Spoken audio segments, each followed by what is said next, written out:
계시록을 왜 주셨죠? 여기부터 시작해 볼까요? 계시록을 주신 이유.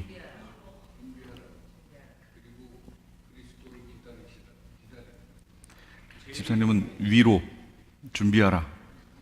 예, 맞습니다. 근데 이제 환난을 당한 성도들을 위로하기 위하여 계시록을 주셨다. 맞죠? 예. 거기서 끝내시면 절대로 안 됩니다. 거기서 끝내시면 계시록 2장하고 3장 내용을 모르신다 그 얘기예요. 맞아요. 계시록은 환난을 당한 성도들을 위로하고 격려하고 그 목적으로 주셨어요. 그래서 그 환난을 당하고 있는 그들에게 이 환난을 당한 성도들의 최종적인 목적지의 모습을 보여줌으로 그들로 하여금 소망하고 인내하게 만드신 거죠. 맞아요. 근데 거기서 멈추시면 안 된다 그 얘기예요. 그걸 반드시 기억하세요. 그럼 또 뭘까요? 한 단계 나아가서 그곳에 가려면 우리가 어떻게 되어 있어야 하느냐, 그걸 보여주시는 거다 그 얘기예요. 그게 2장 3장이에요 그래서 제가 계시록 2장 3장이 제일 중요하다고 제가 말씀을 드렸어요.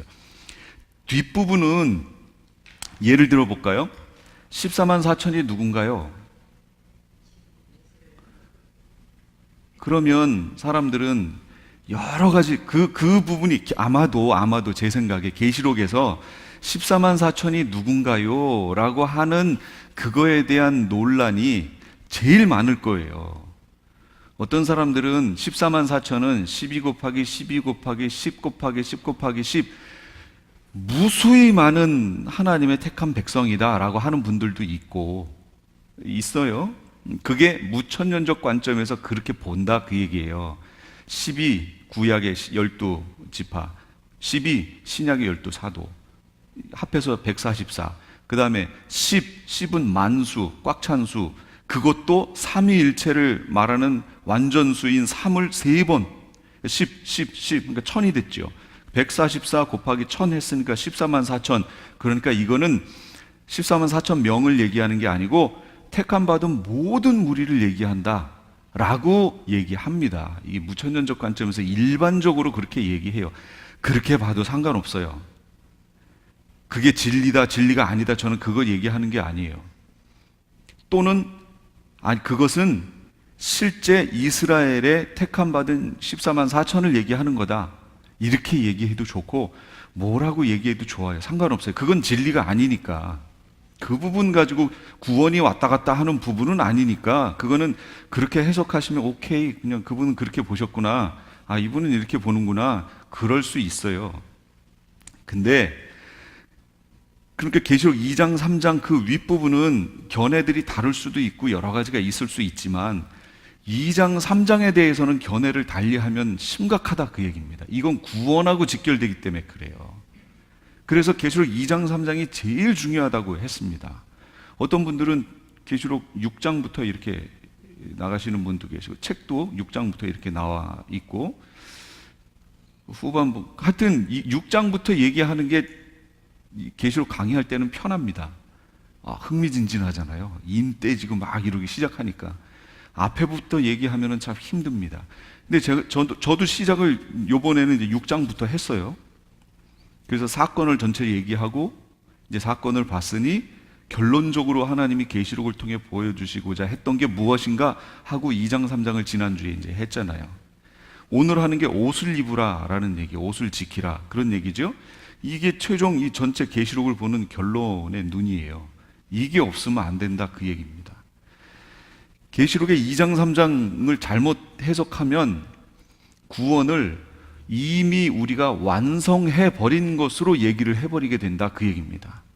그 관점으로 계시록을 쑥 들어와 버리면 2장 3장의 내용을 해석할 수가 없습니다.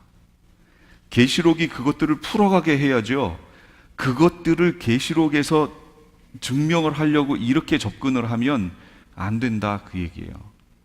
그래서 성도들은 천국으로 결국 가게 될 건데 그 천국에 가려면 어떻게 해야 되느냐, 그게 2장 3장 지금 말씀하신 것처럼 준비하라 그 얘기예요.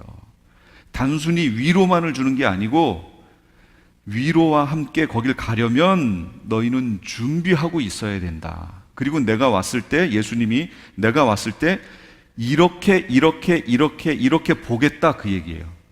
그 보겠다는 내용이 어디 있어요? 그게 2장 3장.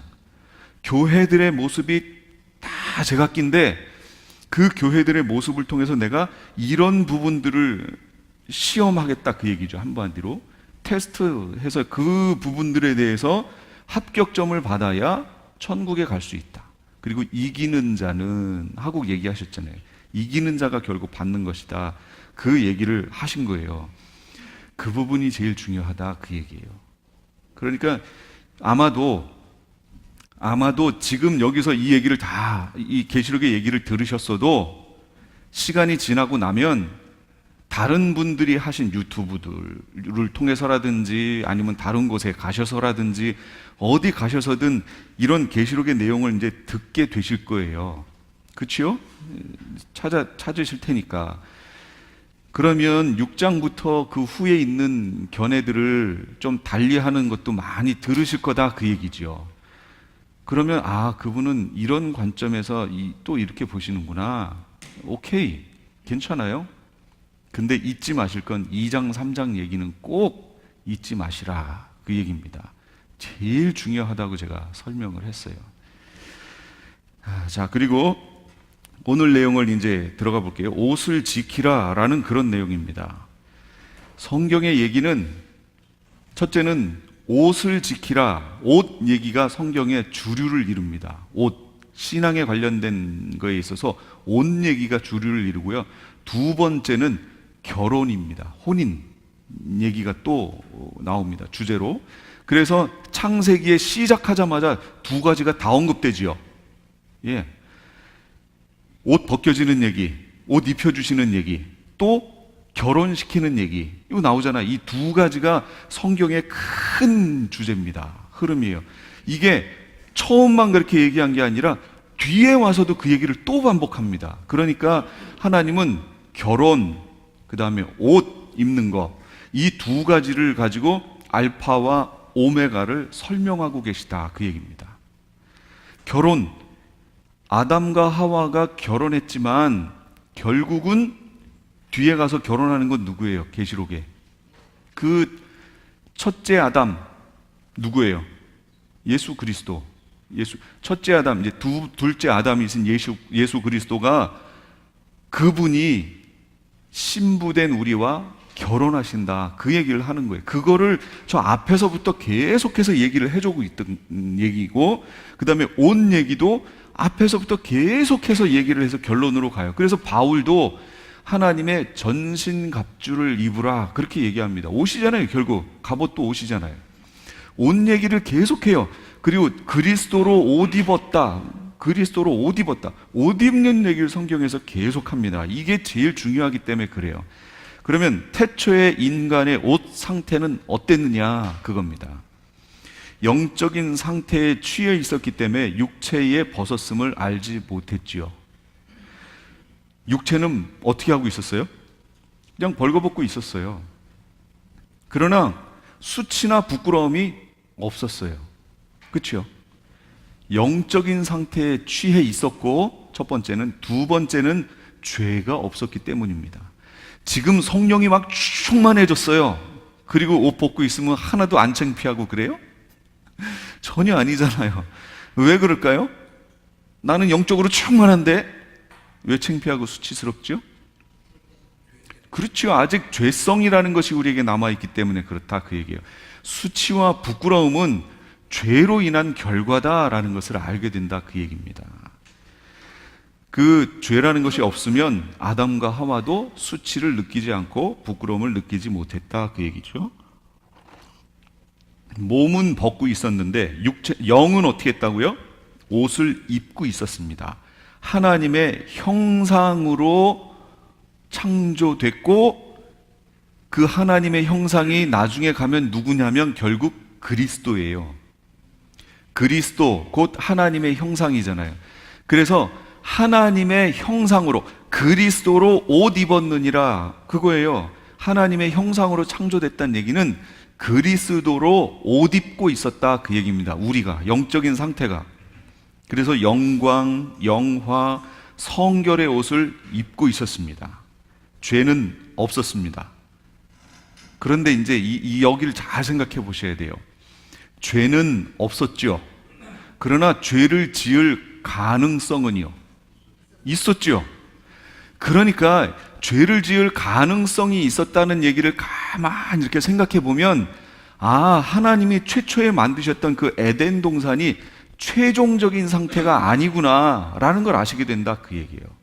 무언가를 해할 수 있는 가능성이 있는 상태였잖아요. 그러니까 완벽한 완성의 상태가 아니었다라는 걸 얘기해 준다 그 얘기예요. 하나님의 최종적인 상태는 아니에요. 말라기 2장 15절입니다. 자, 여기 앞에 있습니다. 같이 읽어볼까요? 시작. 그에게는 영이 충만하였으나 오직 하나를 만들지 아니하셨느냐? 어찌하여 하나만 만드셨느냐? 이는 경건한 자손을 얻고자 하심이라. 좀 여기까지만 볼게요. 경건한 자손이라고 하는 것 자체가 복수입니다. 자손들이지요. 하나님은 하나를 만드셨어요. 왜 하나만 만들었느냐? 하나가 누구예요? 아담 하나를 만드셨어요. 왜 하나를 만들었느냐? 하나님은 영이 충만하였으나, 하나님은 영이, 우리 옛날 거 번역은 유여하실지라도 많은데, 하나님에게는 영이 충만한데 왜 하나만 만드셨느냐 그 얘기예요. 왜 아담 하나 질문해 볼까요? 천사를 먼저 만드셨나요? 사람을 먼저 만드셨나요? 예, 천사를 먼저 만드셨어요. 천사. 그러면 하나님이 천사를 만들 때 하나를 만드셔서 그 천사 하나를 통하여 많은 이들이 생산되게 하셨나요? 한꺼번에 다 만드셨나요? 어떻게요? 예, 천사는 한꺼번에 각 개체를 다 만드셨어요. 그러니까 그 천사가, A라는 천사가 죄를 지으면 B라는 천사하고는 상관없어요. A라는 천사의 죄가 B에게 전가되지 않습니다. 왜냐하면 개체로 만들었기 때문에 그래요. 그러나 사람은 어떻게 만들었다고요?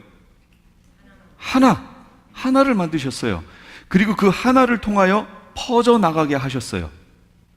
그래서 제가 이게 처음 만들 때로 보면 우리가 손해보는 것 같고, 하나님 너무하신 거 아니에요? 예. 그런데 이것이 결국 나중에 어떻게 된다고 그랬어요? 예, 구속의 은혜로 딱 넘어가니까, 얼마나 감사한지요. 예, 예수 그리스도가 연합과 대표의 원리에 의해서 나를 대신하여 대속이라는 걸 이제 얘기할 수 있게 됐다 그랬잖아요. 그러면 왜 하나님이 하나만 만드셨냐 그 얘기예요. 아담 하나, 사람의 영은. 그리고 그 영을 통해서 퍼져나가게 하셨냐 그 얘기예요. 그게 여기 말라기 이게 답이에요. 뭘 얻고자 하는이라고요? 경건한 자손을 얻고자 하심이라. 경건한, 이 성경을 보면 이게 하나님의 백성을 얻고자 하심이라 그 얘기예요. 하나님의 백성. 하나님의 백성들을 얻고자 하나님이 그렇게 만드셨다는 거예요. 그 첫사람 아담을 통해서 하나님의 백성들이 생산되기를 원하셨다. 하나님의 뜻에 순종하는 그 백성들을 만들기를 원하셨다. 그 얘기하는 거예요, 지금. 얼마나 지금 이 감사한 얘기예요. 천사에게는 그렇게 안 했다니까요. 그리고 지금 이 상태로는 천사가 부럽죠. 얼마나 부러워요. 그러나 지금 이 상태는 그런데 오히려 지금 천사들은 누굴 부러워해요? 우리를, 하나님의 백성들을 지금 부러워하고 있는 거예요. 지금 모습은 이렇게 천사보다 못한 상태로 우리가 있지만 결국 최종적인 상태에 가면 어떻게 될 것을 천사는 다 알고 있잖아요. 우리는 아들의 반열에, 아들의 라인에 설 거고 천사들은 종의 라인에 쓰잖아요. 최종적 상태가 그들이 우리를 섬겨야 하기 때문에 이게 레벨이 달라지는 거예요, 지금. 그래서 천사들은 우리를 그렇게 부러워합니다. 지금 우리는 천사들을 부러워하지만, 한 번이라도 봤으면 좋겠다고 막 이러고 있지만, 그러나 사실은 그게 아닙니다. 천사들이 우리를 부러워합니다. 이게 한 영을 만드신 이유예요. 그리고 그 아담 한 영을 통해서 여기에 다 이렇게 지금 퍼진 거예요. 그러니까 우리는 결국 아담 안에서 보면 뭐예요? 다 식구예요. 다 식구. 근데 이게 너무 촌수가 멀어가지고 다 남남처럼 보이는 거 아니에요? 예. 최종적 상태가 아니라 변수가 있다. 최종적 상태는 천국입니다. 천국. 메시아 왕국, 천년 왕국도 아닙니다. 최종적 상태가 아니에요. 왜냐하면 메시아 왕국도 하나님의 백성들은 그 안에 가서 죄가 없지요. 그러나 죄성은 있다고 그랬잖아요. 그 천년왕국이라고 하는 자체에도 죄성이 남아있다고 그랬지요. 그래서 용이 왔을 때 바다 모래처럼 타락하잖아요. 그러니까 그것도 최종적 상태는 아니다, 그 얘기예요. 최종적 상태는 어디라고요? 천국, 새 하늘과 새 땅. 완전히 새 하늘과 새 땅. 처음 하늘과 처음 땅이 아니고 새 하늘과 새 땅. 그게 최종적 상태다, 그 얘기를 하는 거예요. 그런데 이 죄라고 하는 것, 제가 그랬죠. 우리가 죄를 짓기 전에, 아담과 하와가 죄를 짓기 전에, 대표적 원리로 아담이 죄를 짓기 전에 죄가 있었나요, 없었나요?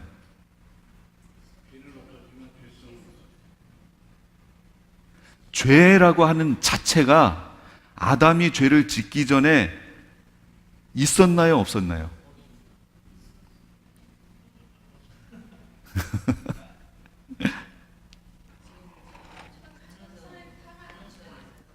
그렇죠. 죄라는 것 자체는 있었죠. 예. 죄라는 것 자체는 있었는데, 그럼 이 죄를 하나님이 만드신 건가요? 그럼 이렇게 질문하면 어떻게 하실 거예요? 하나님이 만드시지 않은 게 피조 세계에 존재할 수 있나요? 없지요. 근데 죄가 있다고 그랬잖아요. 그럼 죄를 하나님이 만드신 건가요?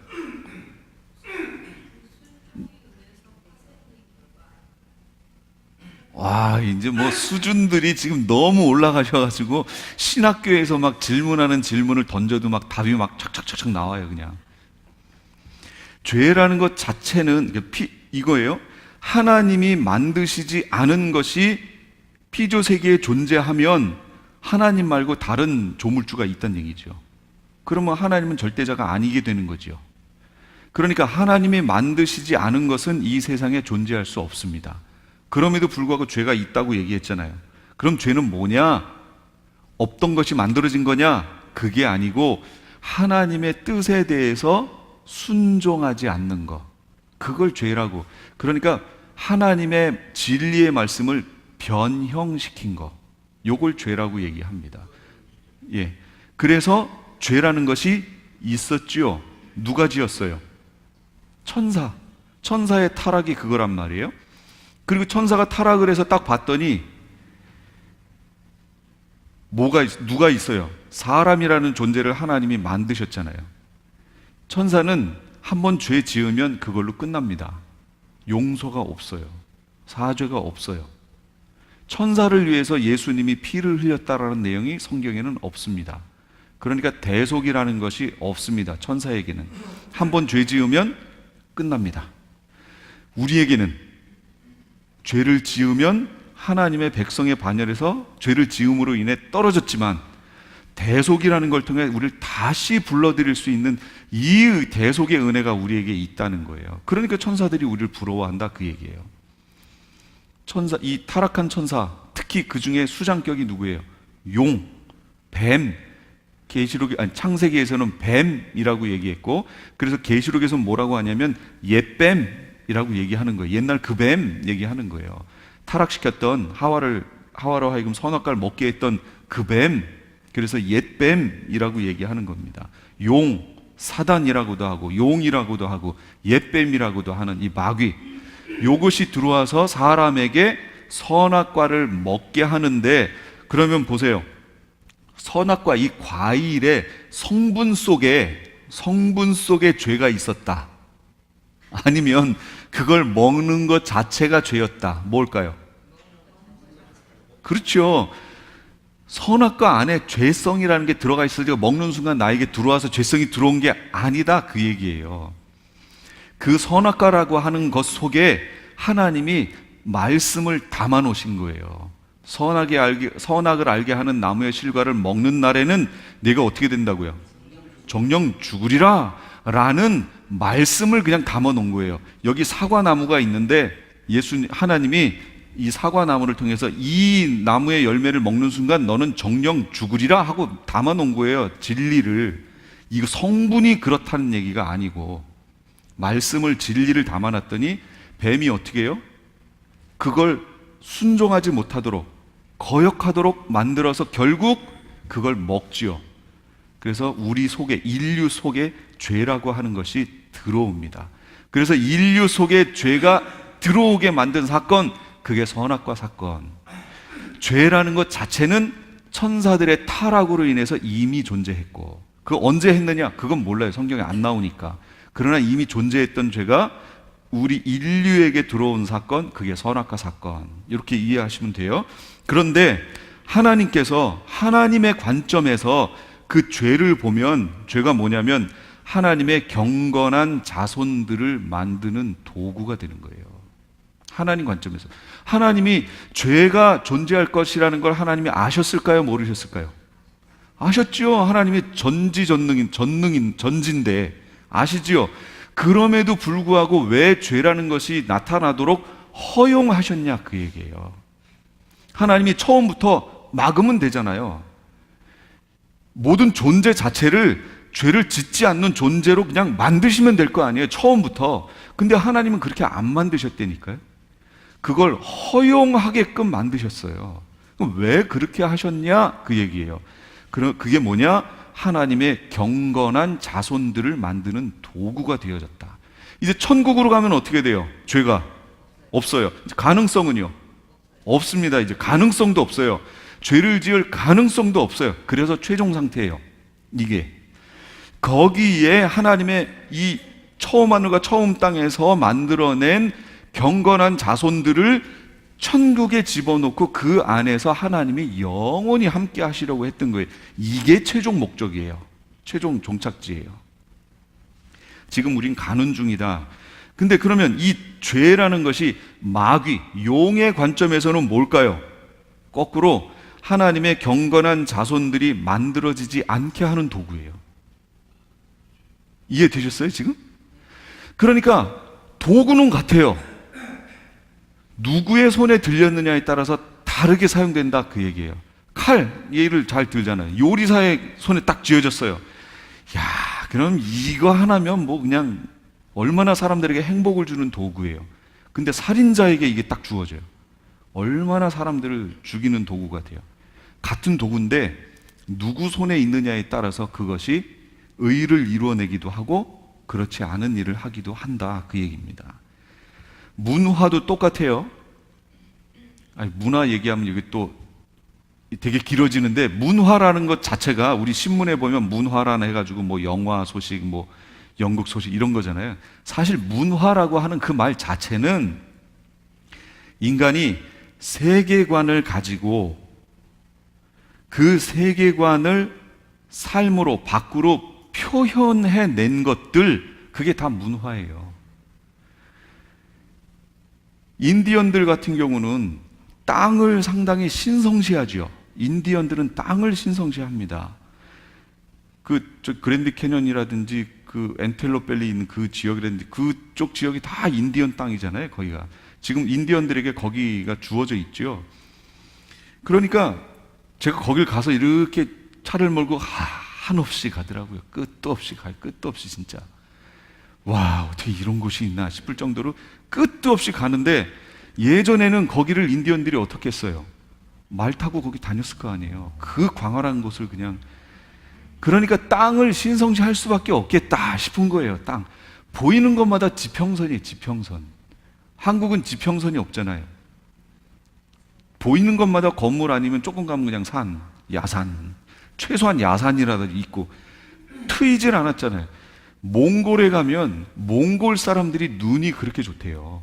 제가 예전에 홍천에서 무슨 훈련을 받는데 거기에 몽골 자매 한 명이 와 있었는데 눈이 3.0이래요.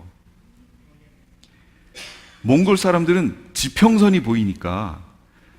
근데 눈이 그렇게 안 좋으면 안 된답니다. 왜냐하면 거기서 살아나려면 쫙 서가지고 저 지평선 끝에 있는 거기서 먼지가 모락모락 나면서 누가 이렇게 말 타고 오는 게 보이잖아요. 그럼 이게 자기 아군인지 적군인지를 저 멀리에서부터 이거를 판별을 해야 도망가든지 뭘 한다 그 얘기예요. 그러니까 눈이 안 좋을 수가 없대요. 살기 위한 거라는 거죠. 그래요? 와, 어마어마하죠. 뭐 유튜브 보니까 진짜 어마어마한 카메라 줌으로 당겨가지고 이 봐야 되는 그 거리를 그냥 사람이 딱 서가지고 저 건너편에 있는 그 표지판을 읽더라고요. 그 사람들이 뭐 하는 사람인가 했더니 높은 데 올라가가지고 바다를 보고 물고기 떼를 거기서 찾는 거래요.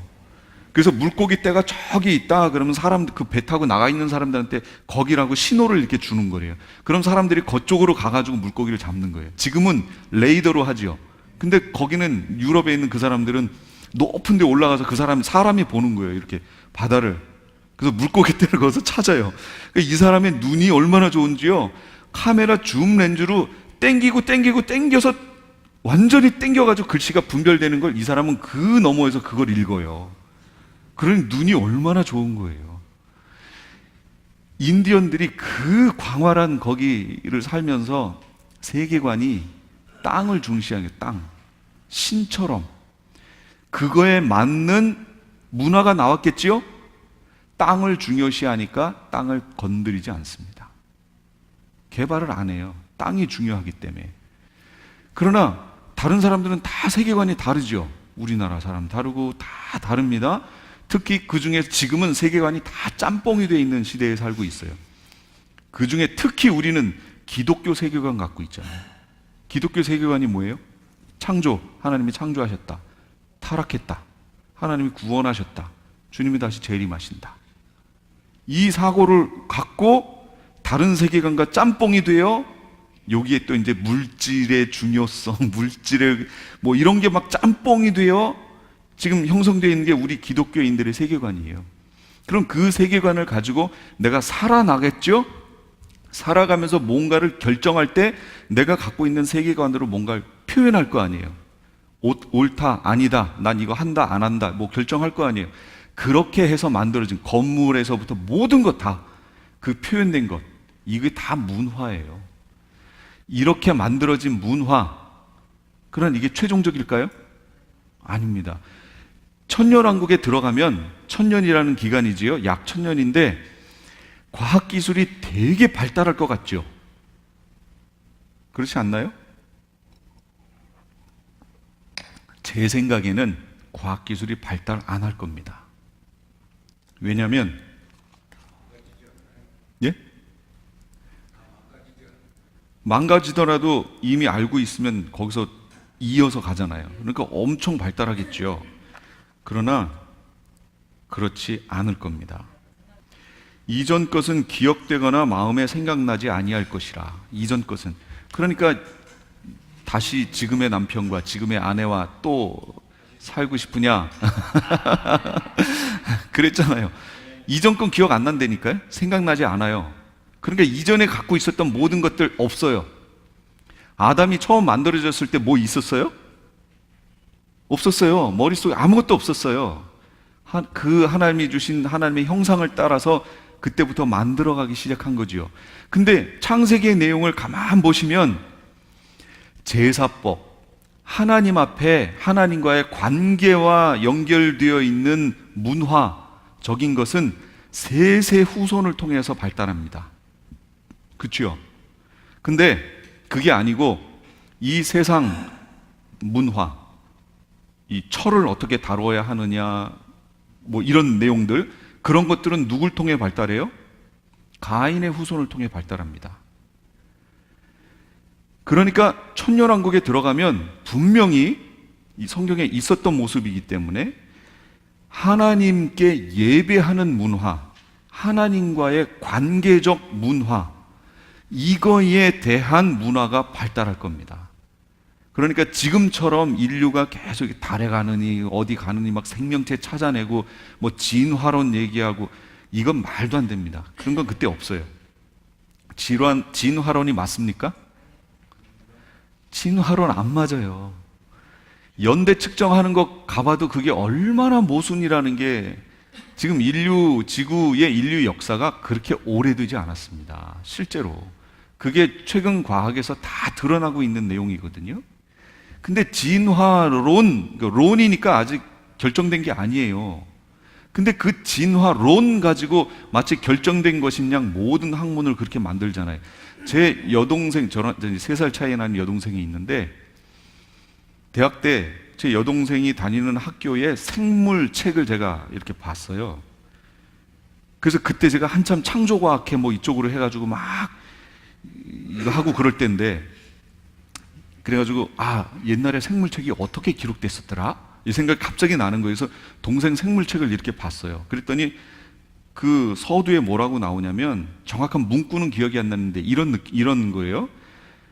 창조론도 진화론도 이론이다, 그 얘기예요. 이론. 아직 이거다라고 증명된 내용이 아니다 라는 내용이 쭉 설명 나오다가 첫 장이 그거예요. 그거를 딱 넘기니까 진화론의 증거 하고 그때부터 화석이 나오는 거예요.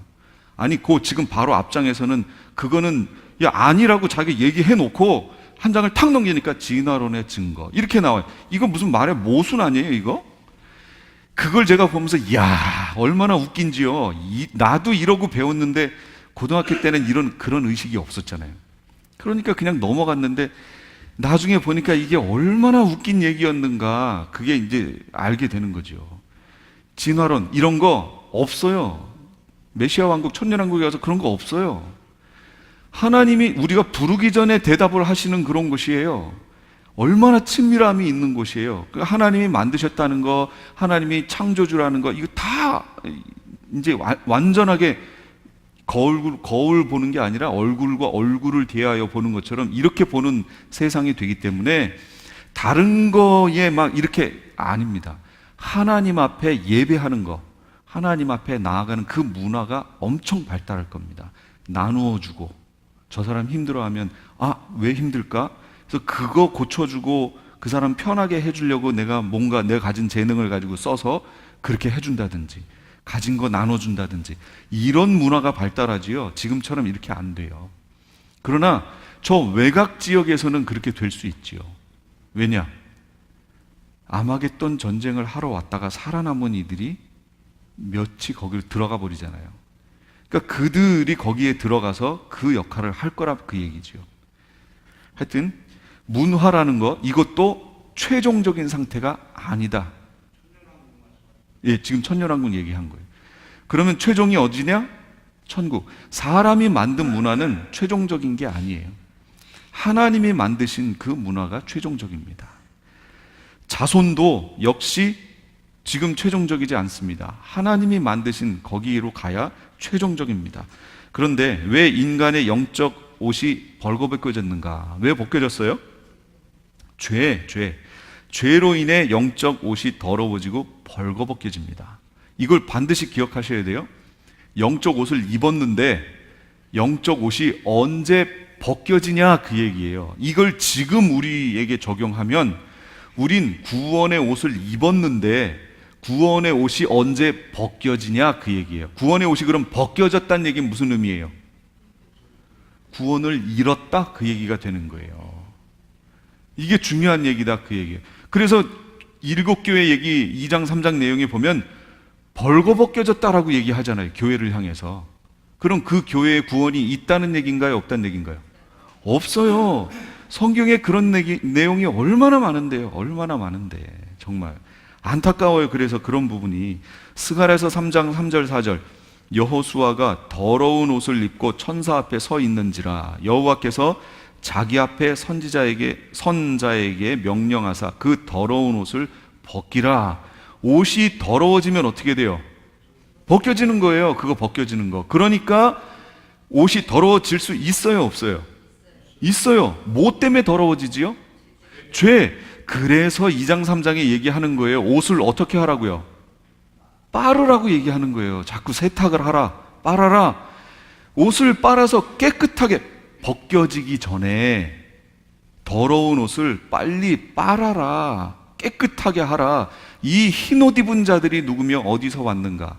이는 큰 환난 가운데에서 나온 자들인데 어린 양의 피에 그 옷을 씻어 희게 하였느니라. 그거예요.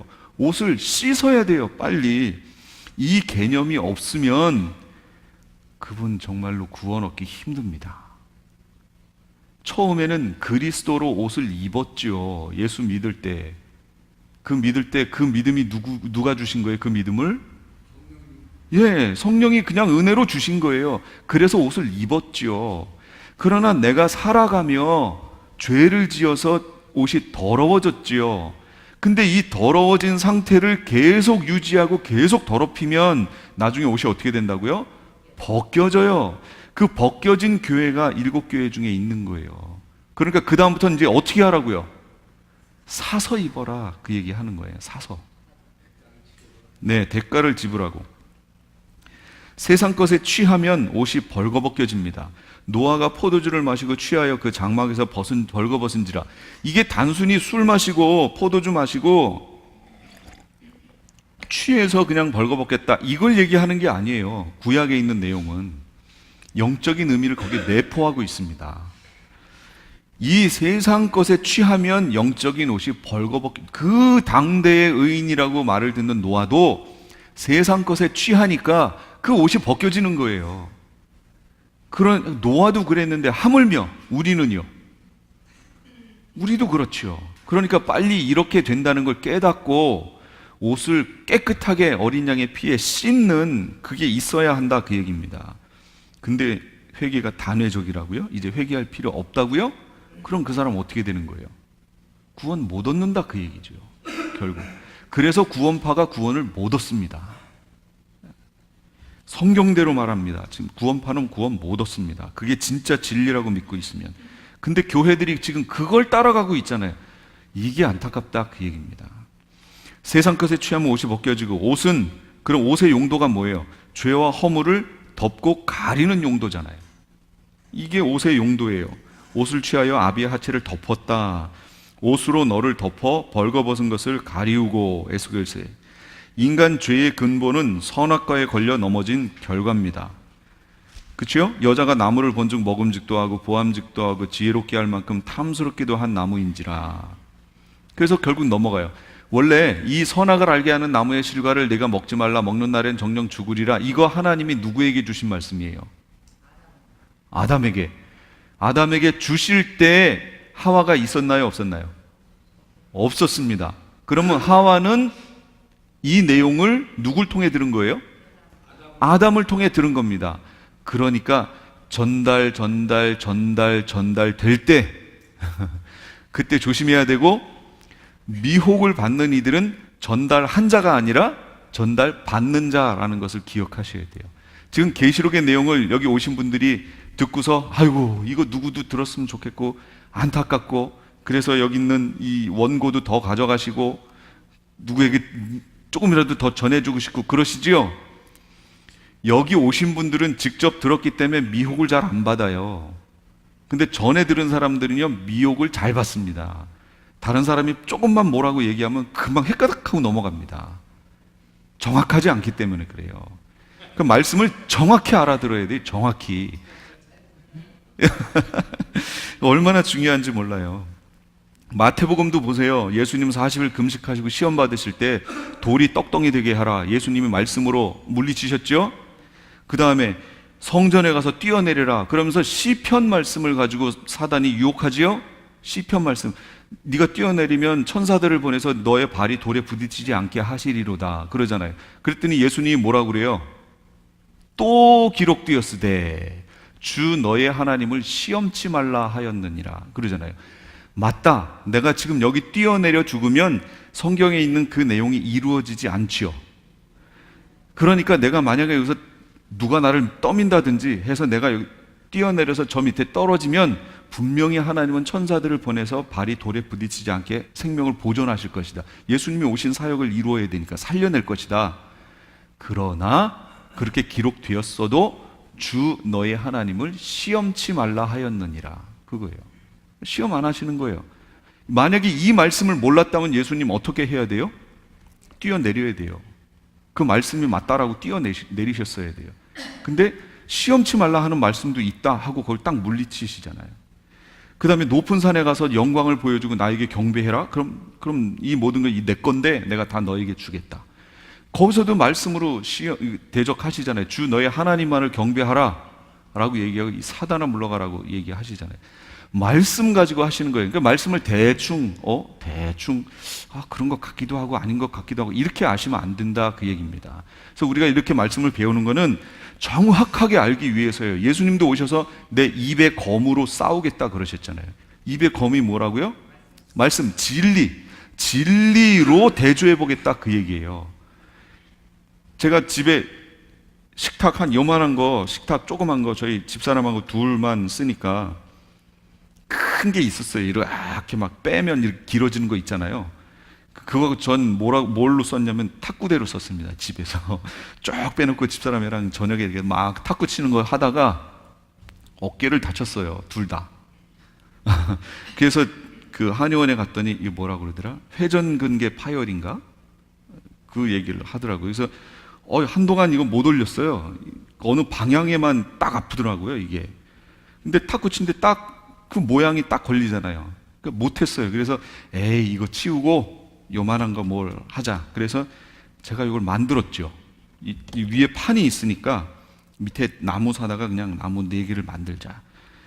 옛날 같으면 하나 자르고 옮기고 잘려진 걸 가지고 놓고 자르고 잘려진 걸 가지고 놓고 자르면 나중에 가면 첫 번째 거 마지막 거 어떻게 돼요? 차이 나잖아요. 차이. 처음 거 가지고 계속 똑같이 잘라야지 놓고 밑에 거 놓고 또 이러면 나중에 가서 차이가 나요. 비슷한 것 같은데 나중에 가서 차이 납니다. 말씀을 배웠는데 잘 배운 것 같은데 내가 가서 혼자 이 말씀을 과연 그런가 하여 말씀을 보지 않으시면 나중에 쭉쭉쭉쭉쭉 가시죠. 그럼 차이가 이렇게 벌어지기 시작합니다. 질문이 있을 때 그 질문을 해결을 안 하시면 나중에 가보면 그걸로 인해서 쫙 벌어져 있습니다. 혼자 그 말씀이 정말 그런가요? 확인도 하셔야 되고 회복도 하셔야 돼요. 세상 것, 땅의 것에 걸리면 옷이 더러워지고 벗겨집니다. 세상 게 뭔가 하고 봤더니 요한 1서에 보니까 세상에 있는 모든 것은 육신의 정욕, 안목의 정욕, 이생의 자랑이래요. 이거밖에 없대요. 이 세상에 있는 것은. 그러니까 이 세상에 있는 것에 취하면 벌거벗겨집니다. 그러니까 취하시면 안 돼요. 이 세상 것에 취하면 아버지의 사랑이 그 속에 없대요. 그럼 아버지의 사랑이 누구예요? 그게 예수 그리스도. 예수 그리스도가 없다 그 얘기입니다. 인간 관점에서 봤을 때 죄의 시작은 인간의 관점이요, 선악과 사건이지만 피조 세계 전체의 관점에서 봤을 때 죄의 시작은 천사들의 자기 지위와 자리 이탈 사건입니다. 요거 앞에서 설명했지요? 그래서 유다서에 또 자기 지위를 지키지 아니하고 자기 처소를 떠난 천사들을 큰 날의 심판까지 영원한 결박으로 흑암에 가두셨으며 이렇게 얘기하잖아요. 가두셨어요. 지금 가둬놓으신 상태예요. 어디다가요? 그렇죠. 무적행. 이걸 베드로후서 2장 4절에 하나님이 범죄한 천사들을 용서하지 아니하시고 지옥에 던져 어두운 구덩이에 두어 심판 때까지 지키게 하셨으며, 무적인이 아니고요, 지옥이래요. 지옥. 이렇게 되면 이제 여기 성경을 보는데 이게 이제 혼란이 오기 시작한다 그 얘기예요. 베드로후서 2장 4절에 있는 지옥에 던져라고 할 때 지옥이 헬라어로 타르타로사스라는 말입니다. 그러면 거기 해석해 놓은 거 있잖아요. 타르타로사스라는 거는 having cast to the deepest abyss라는 얘기예요. 에비스. 에비스라는 게 뭐예요? 헬라어로 아비소스 얘기하는 거예요. 아비소스. 아비소스가 뭐예요? 무적행 얘기하는 거예요. 무적행. 그러니까 이거를 원래대로 번역하려면 어떻게 했어야 된다 그 얘기예요.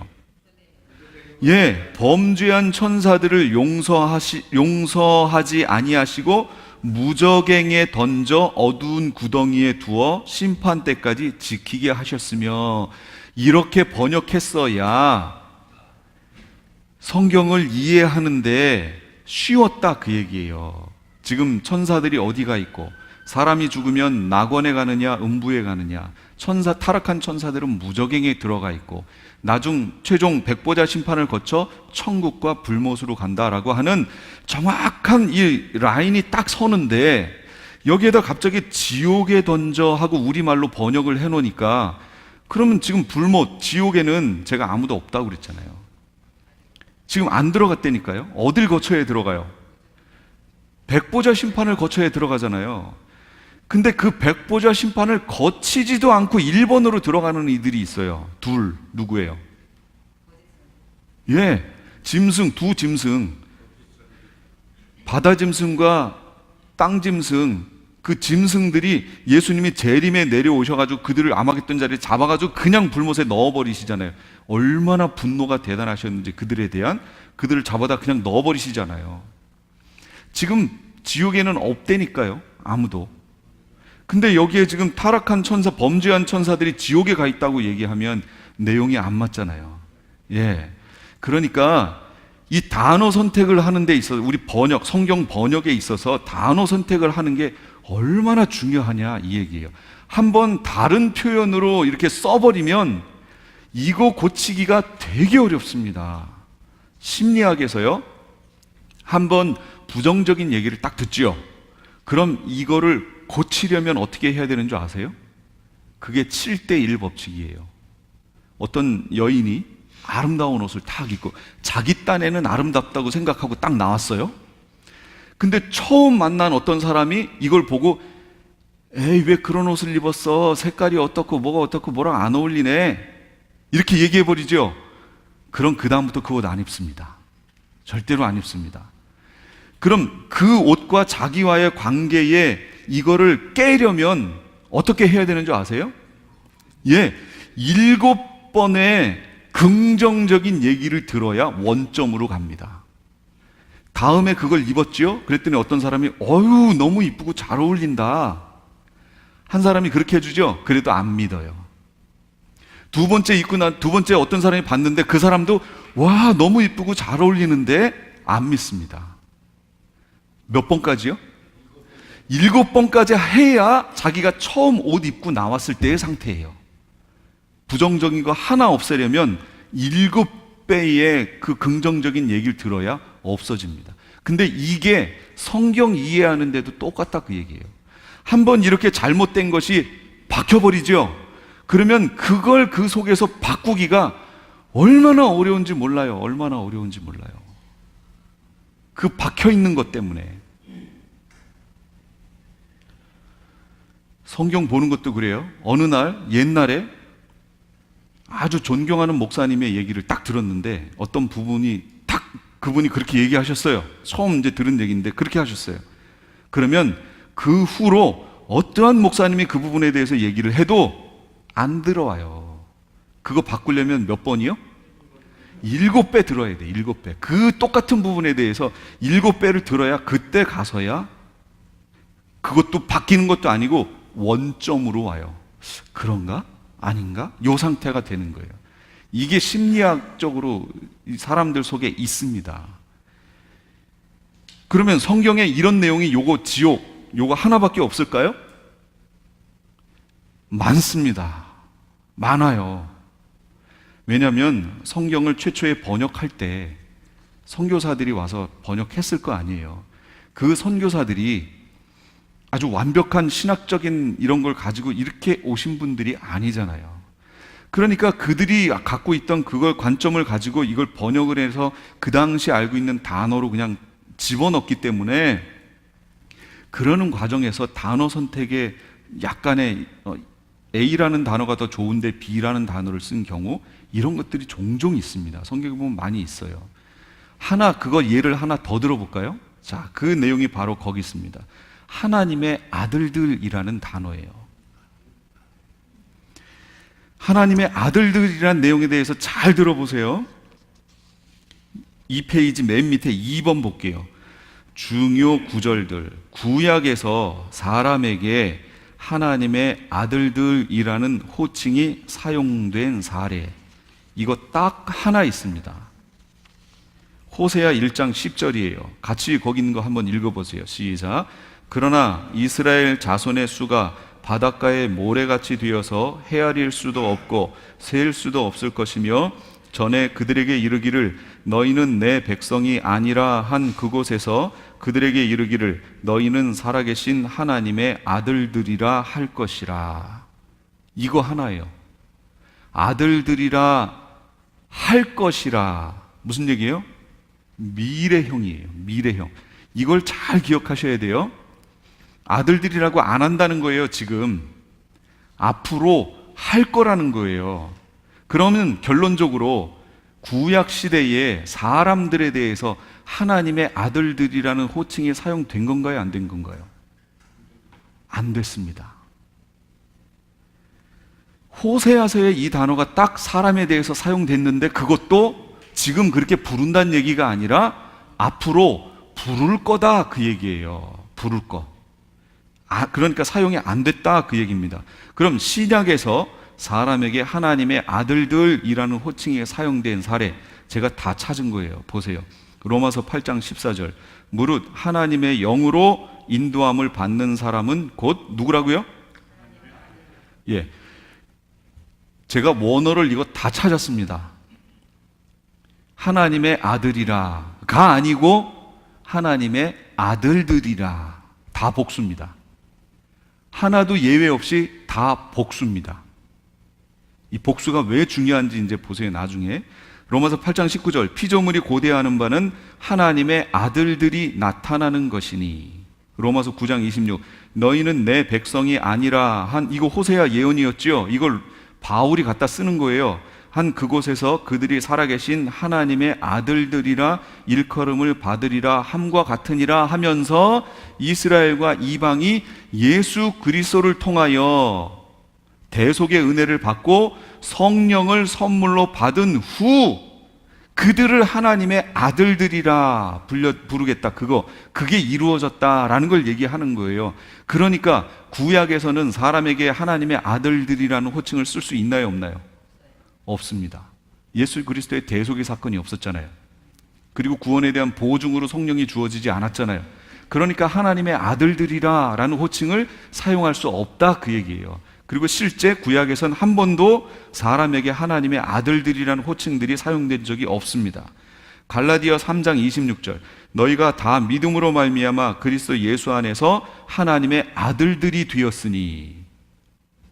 요한 1서도 우리가 지금은 하나님의 자녀들이라. 장래에 어떻게 될지는 아직 나타나지 아니하였으나 그가 나타나시면 우리가 그와 같을 줄을 아는 것은 그의 참모습 그대로 볼 것이기 때문이니. 요한복음 1장 12절. 영접하는 자 곧 그 이름을 믿는 자들에게는 하나님의 자녀들이 되는 권세를 주셨으니. 원어가 그렇게 돼 있어요. 복수로 돼 있습니다. 빌립보서 2장 15절. 이는 너희 아들들이 흠없고 순전하여 비뚤어지고 변질된 민족 가운데에서 책망받지 않게 하려 함이니 너희는 세상의 빛들을 비추는 자들이라. 누가? 하나님의 아들들. 사람에 대해서 쓴 겁니다. 대속의 은혜를 받고 성령의 은혜를 받은 이들을 하나님의 아들들이라고 얘기합니다. 어디서요? 신약에서 하나님의 아들이라고 얘기 안 하고요. 하나님의 아들들이라고 얘기합니다. 자, 그럼 구약에서는 하나님의 아들들이라는 단어가 안 나올까요? 나옵니다. 나와요. 잘 보세요. 창세기 6장 2절. 하나님의 아들들이 사람의 딸들의 아름다움을 보고 자기들이 좋아하는 모든 여자를 아내로 삼는지라. 그러면 여기에 하나님의 아들들이 누굴까요? 구약에서는 사람에게 사용되지 않는다고 그랬잖아요. 근데 어떤 분들이 무천년적 관점에서 여기를 어떻게 해석을 하냐면 이 하나님의 아들들이 바로 세세 후예다라고 얘기하는 거예요. 그럼 사람의 딸들은 누구라고요? 이건 가인의 후예를 얘기한다. 이렇게 해석합니다. 일반적으로. 그래서 하나님의 세세 후예, 경건한 후손, 그래서 하나님의 아들들. 근데 아까 보셨죠? 구약에선 사용되지 않지요. 누구에게 하나님의 아들들이라는 호칭이 주어져요? 대속의 은혜를 받고 성령을 보증으로 받은 이들이 하나님의 아들들이라는 호칭을 받잖아요. 구약에서는 그런 이들이 없어요. 그래서 호세아서가 앞으로 불려질 것이다 라고 얘기를 했잖아요. 근데 창세기인데 거기에 어떻게 하나님의 아들들이 사람이 되느냐, 그 얘기예요. 또 하나님의 아들들과 사람의 딸들이 결혼하여 그들에게서 네피림이 나왔죠. 네피림이 뭐예요? 거인족 얘기하는 거예요. 거인족. 거인족이 어마어마한 거인족입니다. 진짜로 어마어마합니다. 키가 10m가 넘는 이들이 있습니다. 골리앗 같은 경우는 3m가 조금 넘습니다. 그러니까 우리의 지금 2배 정도 된다고 할 수 있지요. 근데 그 거인족들이 발견된 그 화석들을 분류를 해보면 골리앗은 얼라입니다. 얼라예요. 이 두개골 모양이 제 키입니다. 두개골이. 이런 거인들도 있었습니다. 그러니까 여리고성을 치러 갈 때 여리고성을 치면서 그 정탐꾼들이 가가지고 10명이 와가지고 뭐라고 그래요? 예, 메뚜기라고 얘기한 게 그냥 단순히 그 사람들 키들이 한 조금 더 커 2m 조금 넘어서 이 보기에 메뚜기라고 얘기한 게 아니고 실제로 어마어마하게 컸고 그래서 거기도 나오잖아요. 아낙자손이 거기 있었대요. 아낙자손이 네피림 족속이거든요. 거인족입니다. 거인족. 어마어마하게 큰 거인족이에요.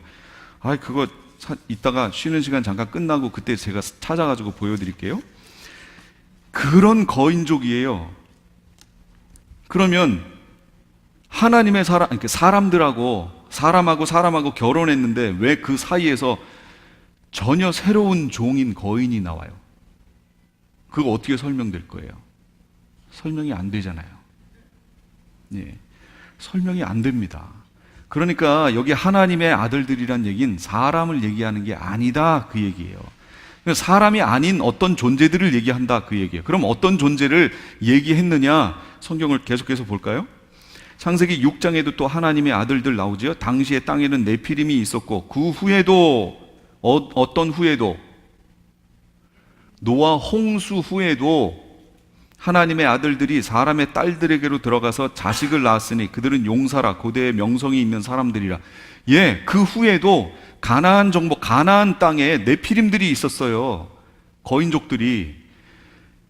이스라엘 백성이 가나안 땅을 점령할 때 거기에 바로 거인족들이 있었고 그걸 처음 점령했던 게 어디게 여리고성이었잖아요. 거기 아낙자손이 있다고 그랬잖아요. 거기 있었어요. 성경 잘 보시면 다윗이 거인하고 싸우는 장면이 나옵니다. 실제로. 그 후에도 있었어요. 이런 이들이. 왜 있었을까요? 하나님의 아들들이 사람의 딸들에게로 들어갔기 때문에 있는 거예요. 그럼 이 하나님의 아들들이 누구냐? 그 얘기죠.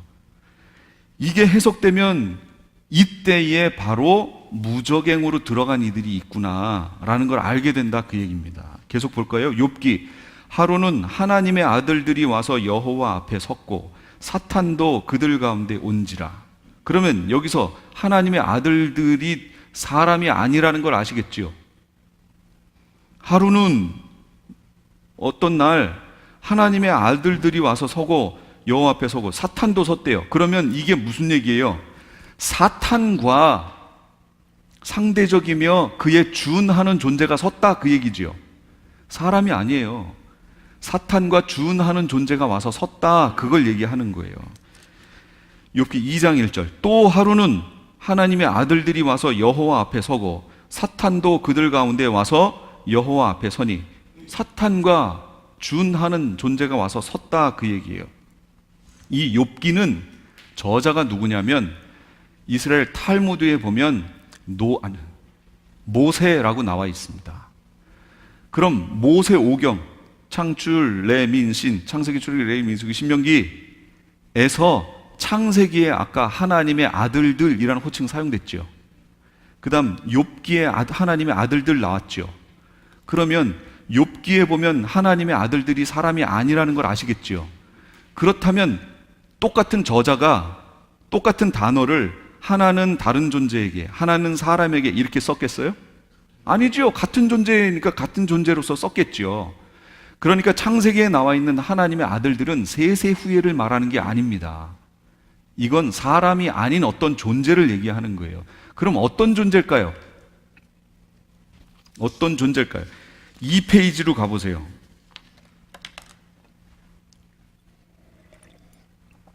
이 페이지 가시면 계시록에 가면 천상에 있는 존재들을 설명하고 있습니다. 결론적으로 얘기할게요. 천상에는 삼위 하나님이 계시고 그 주변으로 네 생물이 있고 그리고 그 주변으로 24장로가 있고 그 다음 많은 천사들이 있습니다. 이게 계시록에서 얘기한 거예요. 하나님이 계시고 천상 존재들 얘기하는 거예요. 하나님 계시고 그 다음 네 생물이 있고 24장로가 있고 그 다음에 그걸 둘러서 많은 천사가 있습니다. 여기에 네 생물도 천사의 종류인 거 아시죠? 천사예요, 천사. 그리고 스랍들이 있고 그룹들이 있고 그들을 부르기는 다른 이름으로 불러도 그들 존재 자체는 뭐예요? 천사지요. 하나님 그리고 24장로는 인류의 대표니까 놓고 그 나머진 다 천사라고요. 그럼 천사가 아닌 존재가 하늘에 있나요? 없어요, 없어. 천상의 존재들을 하나님의 아들들이라고 부른 거예요. 그러면 보세요. 그게 맞나 안 맞나? 다시 3페이지로 와요. 욥기 38장 7절로 가볼게요. 여기는 찾아서 읽어야 돼요. 그래야 확실하게 이제 이해를 하십니다. 욥기 38장 몇 절이었죠?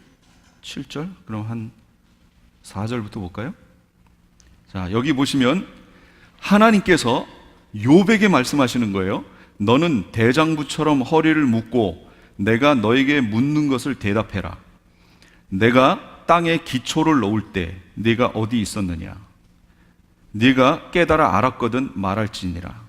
내가 그것의 도량법을 누가 그것의 도량법을 정하였는지 누가 그 줄을 그것의 위에 띄웠는지 네가 아느냐? 여기 보면 누가 그것의 도량법, 그럼 그것이 뭘까요? 땅의 기초지 뭐예요? 땅의 기초의 도량법을 누가 정했는지 너 아느냐? 그 얘기예요. 그것의 주초는, 그것이 뭐예요? 땅의 기초의 주초는 무엇 위에 세웠는지, 그 모퉁이 돌을 누가 놓았는지 너 아느냐? 묻는 거예요. 알아요? 몰라요? 결론은 하나님인데, 네, 결론은 하나님이신데 너 그때 있었냐? 그 얘기예요. 있었어요? 없었어요? 없었어요. 그러시면서 이렇게 하는 거예요. 그때가 언제예요? 땅에 기초를 놓고 도량법을 정하고 주추를 세울 때, 모퉁이돌 놓을 때, 그때 새벽별들이 기뻐 노래하며 하나님의 아들들이 다 기뻐 소리 질렀느니라. 그러면 여기 하나님의 아들들이 사람이 아니라는 거 아시겠죠? 이 피조 세계를 놓을 때, 기초를 놓을 때 하나님의 아들들이 다 기뻐서 소리 질렀다는 거예요. 그럼 사람이 아니에요. 그렇죠? 그러면 천상에 있는 존재들이다 그 얘기예요. 하나님의 아들들이. 그런데 이 문장에서 반드시 기억하셔야 될 게 히브리 문법이 있습니다. 글을 쓸 때의 문법이에요. 그 중에 하나가 뭐냐면 동의적 평행법이라는 거예요. 동의적 평행법. 이게 뭐냐면 같은 의미를 갖고 있는 단어를 한 번, 두 번 배열을 해놓고 쓰는 거예요. 자, 그 예를 들어볼게요. 이게 동의적 평행법이 가장 많이 나타나 있는 시가 시편 2편입니다. 어찌하여 이방 나라들이 분노하며 민족들이 헛된 일을 꾸미는가? 이게 동의적 평행법이에요. 반을 나눠보세요. 이방 나라들이 분노하며 라는 의미가 그 뒤에 있는 민족들이 헛된 일을 꾸미는가 하고 똑같은 의미예요. 그게 이걸 이렇게 배우는, 나란히 이렇게 놓는 거예요. 2장 3절 보세요. 이건 더 확실해요. 우리가 그 맨 것을 끊고 그의 결박을 벗어버리자. 똑같은 말이죠. 이게 동의적 평행법이에요. 똑같은 의미를 다른 표현으로 배열하는 거예요. 똑같이. 하늘에 계신 이가 뭐 한다고요? 웃으시며 주께서 그들을 비웃으시리로다. 똑같잖아요. 똑같은 거. 이걸 똑같이 이렇게 배열하는 거, 이걸 동의적 평행법이라고 얘기합니다.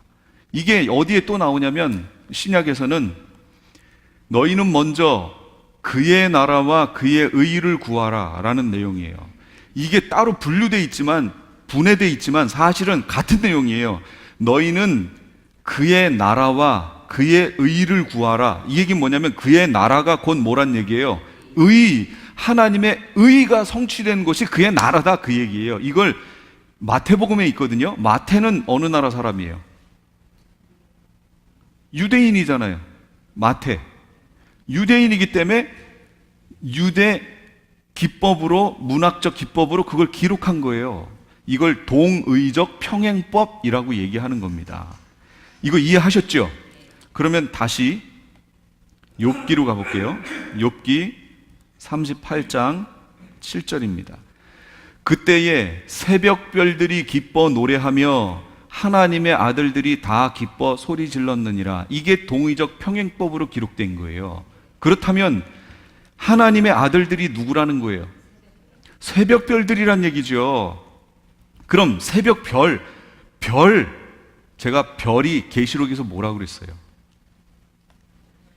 그럼 계시록 1장으로 가봐야죠. 1장 제일 끝으로 가야죠. 7 별의 비밀과 금초대니라. 7 별은 뭐라고요? 7 교회의 사자요. 별은 사자요. 사자, 앙겔로스. 원뜻이 뭐라고요? 소식을 전하는 자. 그런데 하늘에서 소식을 전하는 자면 천사, 땅에서 소식을 전하는 자면 주의 종들. 근데 그들을 뭐라고 그래요? 별들이라고 얘기하잖아요. 별. 마귀가 떨어진 걸 5번째 재앙에서, 황충의 재앙에서 뭐라고 표현했어요? 별이 떨어졌다라고 표현했잖아요. 그러면 별이 상징하는 게 뭐예요? 천사를 얘기하는 거지요. 성경에서 풀어주잖아요. 계시록에서.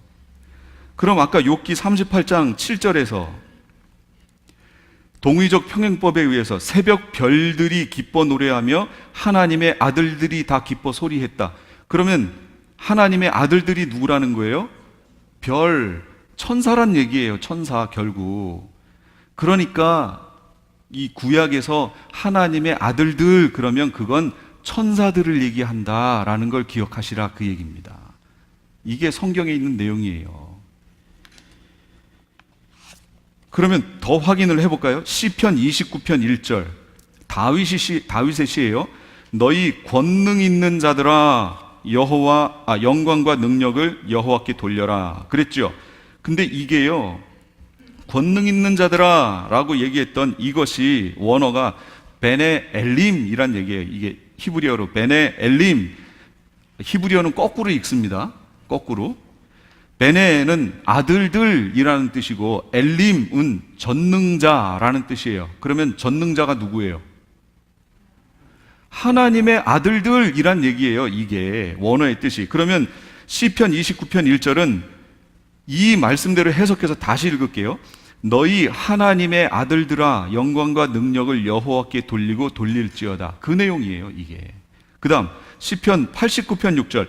무릇 구름 위에서 능히 여호와와 비교할 자 누구며 신들 중에서 여호와와 같은 자 누구리이까? 이거 참 번역에 문제가 있습니다. 그렇죠? 그럼 신들 중에서라는 이 단어가 구약에서 뭐라고 나왔느냐? 비분의 엘림이란 얘기예요. 비분의 엘림. 여기 지금 써 있는 거. 비분의 엘림이라는 얘기는 뭐냐? 분의, 아까 그거 아들들이라고 그랬잖아요. 비가 붙으니까 among the sons. 아들들 중에 라는 얘기고, 엘림 아까 뭐였어요? 전능자, 하나님 얘기했잖아요. 하나님의 아들들 중에 라는 뜻이에요. 이게 신들 중에 이렇게 번역했는데 그게 아니고 하나님의 아들들 중에 여호와와 같은 자 누구리이까? 이거 얘기하는 거예요. 그럼 하나님의 아들들이 누구라고 그랬어요? 천사. 그러니까 무릇 구름 위에서, 그러니까 사람 아니라는 거 나왔죠 벌써. 구름 위에서 능히 여호와와 비교할 자 누구며 천사들 중에 여호와와 같은 자 누구리이까? 이거 얘기하는 거예요. 다니엘서 3장 25절, 왕이 또 말하여 이르되 내가 보니 결박되지 아니한 네 사람이 불 가운데로 다니는데 상하지도 아니하였고 그 넷째의 모양은 신들의 아들과 같도다. 이 다니엘의 친구 사드락 메삭 아벳느고가 절하지 않으니까 풀무불에 집어넣었죠. 풀무불에 집어넣어 3명을 집어넣었는데 왕이 이렇게 보니까 풀무불 안에 몇 명이에요? 4명이 있어요. 그리고 3명은 불에 타지도 않는데 그 4번째 있는 이 존재를 보니까, 가만 보니까 넷째의 모양은 신들의 아들과 같도다. 셋의 모양과 달랐다 그 얘기예요. 신들의 아들이라고 표현되어 있는 여기 이거 레바르 엘라힌, 레바르 엘라힌, 이거는 뭐냐면 하나님의 아들이라는 얘기예요. 하나님의 아들. 당연히 단수로 표현할 수밖에 없죠. 한 명이 있으니까. 예. 그러니까 구약에서 천상의, 사람이 아닌 천상의 존재들에 대해서 하나님의 아들들, 신의 아들들이라는 호칭을 썼습니다. 그럼 천상의 존재들 중에 하나님 외에 나머진 다 뭐예요? 천사. 그 안에 등급이 있어서 어떤 일은 스랍, 어떤 일은 그룹 이렇게 불려지기는 하지만 결국 통칭 뭐예요? 천사지 뭐예요? 천사. 그런데 이제 오해하는 오해 구절이 있습니다. 히브리서 1장 5절이에요. 여호와께서 어느 때에 천사 중 누구에게 너는 내 아들이라 오늘 내가 너를 낳았다 하셨으며 또다시 나는 그에게 아버지가 되고 그는 내게 아들이 되리라 하셨느냐? 이거예요. 하나님이 어느 때에 천사 중에 누구에게 너는 내 아들이라 하신 적이 있느냐? 그러니까 하나님의 아들, 천사를 하나님의 아들이라고 부른 적이 없다, 이렇게 얘기하는 거 아니에요? 근데 잘 보세요. 제가 그랬잖아요. 구약에서 단수로 천사를 하나님의 아들 너 이렇게 부른 적이 없어요. 다 뭘로 불렀어요? 그렇죠. 다 아들들 하고 통칭으로 부른 건 있어도 구체적으로 하나를 지적해서 너는 내 아들 하고 성경에서는 구약에서 부른 적이 없다니까요. 그거 얘기하는 거예요, 이 내용이. 그리고 신약으로 와도요, 신약에 와서 하나님의 아들이라고 부른 적이 있어요? 없다니까요. 제가 그래서 원어를 다 찾아봤다고 그랬잖아요. 없어요. 신약에서 하나님의 아들 하고 부른 적이 없습니다. 다 하나님의 아들들, 자녀들 하고 불렀어요. 복수로 불렀어요. 그럼 단수로는 누구만 불러요? 예수 그리스도에 대해서만, 성자 하나님에 대해서만 단수로 부릅니다. 그러니 복수 단수도 상당히 중요하다는 거 아시겠죠? 근데 우리말은요, 복수 단수 개념이 별로 없어요. 그냥 뭉뚱그려서 그냥 아들 하고 불러버려요. 그러니까 우리말로 이런 진리의 내용을 담기에는 조금 이런 부분을 우리가 우리 문화 속에서 좀 고쳐야 되겠다라는 거죠. 이렇게 오해되는 부분들이 좀 있다 그 얘기입니다. 이거 이해되셨어요 지금? 예수님이 새벽 별인 거 아세요? 일곱 교회 얘기 중에서 이기는 자에게 새벽별을 주리라 그랬잖아요. 그 새벽별이 누구라고 그랬어요? 성경 보니까 예수님이라고 얘기해요.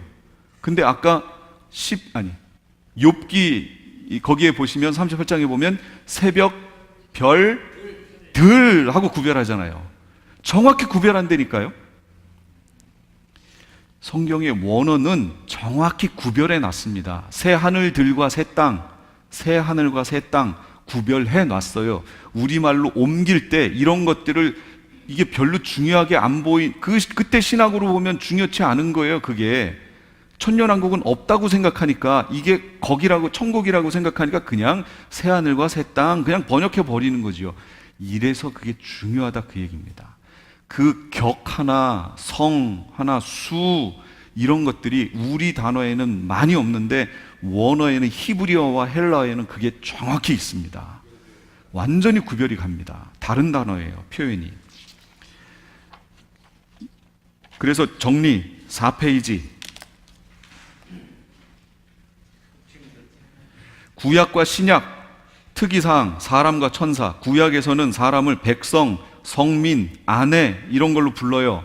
신약에 와서는 사람을 하나님의 아들들, 자녀들, 백성, 신부 이렇게 부릅니다.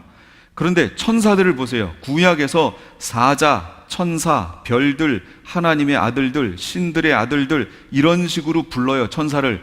근데 신약으로 넘어오면 천사, 주의 사자, 별들, 하나님의 아들들이란 호칭을 신약에서는 안 씁니다. 그래서 사람과 구별합니다.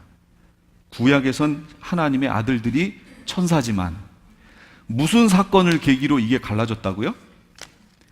예수 그리스도의 십자가 사건, 초림의 사건을 기준으로 이게 싹 바뀝니다. 이게 바뀐다라는 걸 반드시 기억하세요. 이렇게 돼야 무저갱이 드디어 이제 설명이 되는 거예요.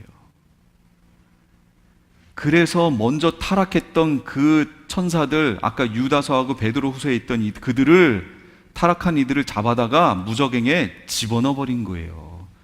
그 무저갱에 갇혀있던 천사들이, 타락한 천사들이, 자기 지위를 지키지 않은 천사들이 지금까지 갇혀있는 겁니다. 이게 언제 열려요? 용이 천상에서 미가엘과의 전쟁에서 패하고 떨어질 때 그에게 열쇠가 주어지는 거예요. 수동태 주어져서 그걸 가지고 내려와서 무저갱을 여는 거예요. 심판날까지 가둬둔다고 그랬잖아요. 이제 이게 열려야 이 타락한 천사들이 나오면서 예수님의 심판을 받지요. 그때 불러 올리는 겁니다. 이 흐름이 이렇게 돼 있어요. 여기까지 이해되셨어요? 잠시 한 4분 정도 쉬었다가 두 번째 시간 계속하겠습니다.